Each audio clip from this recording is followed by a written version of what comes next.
నమస్కారం. ముందుగా తెలంగాణ తెలుగు రాష్ట్రాల ప్రజలకు మీ అందరు కూడా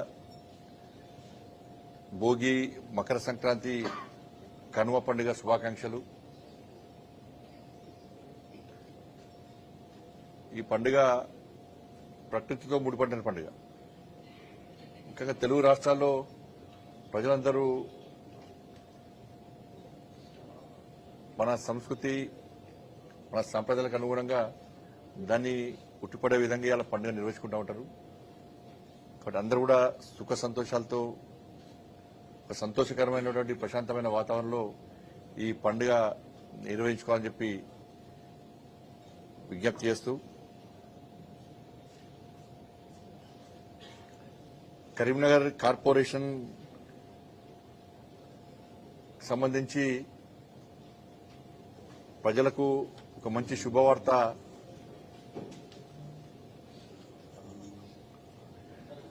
అదేంటంటే urban infrastructure development fund, national housing bank నుంచి కరీంనగర్ కార్పొరేషన్ కు 50 కోట్ల రూపాయలు విడుదలైనాయి. అర్బన్ ఇన్ఫ్రాస్ట్రక్చర్ డెవలప్మెంట్ ఫండ్ ఇవి కరీంనగర్లోని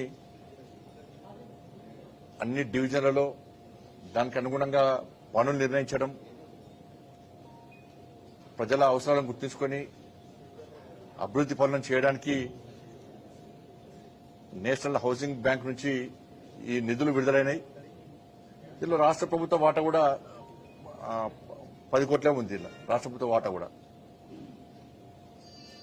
రాబోయే రోజుల్లో ఈ 50 కోట్ల రూపాయలతో కూడా కరీంనగర్ అభివృద్ది చెందబోతున్నది. తెలుసు, గతంలో ఈ కరీంనగర్ కార్పొరేషన్ అభివృద్ది చెందిందంటే ఏ నిధుల వల్ల అన్న విషయం అందరికీ తెలుసు. ఈ ప్రజలు వాస్తవాలను గమనిస్తా ఉన్నారు, గ్రహిస్తా ఉన్నారు. స్మార్ట్ సిటీ నిధులతో పాటు 14th, 15th ఫైనాన్స్ నిధులు గాని, అమృత్ నిధులు గాని, స్వచ్ఛ భారత్ నిధులు గాని, ఇట్లా అనేక రకాల కేంద్ర ప్రభుత్వం యొక్క నిధులతోని మాత్రమే ఈ కరీంనగర్ కార్పొరేషన్ ఇలా అభివృద్ది చెందింది. ఇంకా చెందాల్సి ఉంది, ఇంకా నిధులు తేవాల్సినది. తేవడానికి మేము సిద్దంగా ఉన్నాం.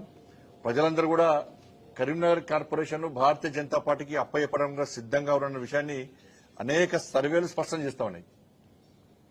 అందుకే మా కార్యకర్తలందరూ కూడా హుషారుతో, జోష్తో పనిచేస్తున్నారు. చాలా మంది ఇతర పార్టీ నుంచి కూడా నాయకులు భారతీయ జనతా పార్టీలో చేరడానికి సిద్ధంగా ఉన్నారు.